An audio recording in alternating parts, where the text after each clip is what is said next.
দেখেন গরুর পূজা কিভাবে শুরু হয় পৃথিবীতে প্রথম। বনি ইসরায়েলের এক দুষ্ট লোক ছিল, নাম সামিরি। সে সবাইরে বলল তোমাদের স্বর্ণগুলো ফালাও। স্বর্ণগুলো ফেললো, বনি ইসরায়েলের স্বর্ণগুলোকে গলিয়ে গরুর বাচ্চা বানালো, গোবৎস। জিব্রাইল আলাইহিস সালাম যে জমিনে এসেছিলেন, ওই ফেরেশতার পায়ের নিচের একটু মাটি সে বুদ্ধি করে প্যাকেটে রেখে দিছিল।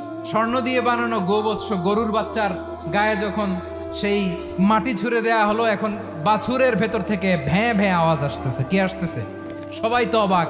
সামিরি বলে, আরে তোমরা যে 70 জন দিয়ে মুসা আলাইহিস সালাম রে পাঠাইছো ওইদিকে, এত ঘুরতেছে, আল্লাহরে খুঁজে পায় না, আল্লাহ তো এটার ভিতরে ঢুকছে। নাউজুবিল্লাহ, এটার ভিতরে সেজদা দাও। এই সেজদা দিয়ে গেল। হারুন আলাইহিস সালাম তাদেরকে বুঝালেন, শিরক করো না, আল্লাহরে ভয় করো। শুধু এতটুকুই তিনি বুঝালেন, দাওয়াতি কাজ পালন করলেন, কিন্তু প্রতিরোধ করেন নাই। এই ঘটনা থেকে শিক্ষা কি? শিক্ষা হচ্ছে, আপনি শিরকের আড্ডাখানা দেখলেও বৃহৎ স্বার্থে তাওহীদের দাওয়াত দিবেন, প্রয়োজনে আপনি ঐক্য নষ্ট করবেন না। সুবহানাল্লাহ পড়বেন না?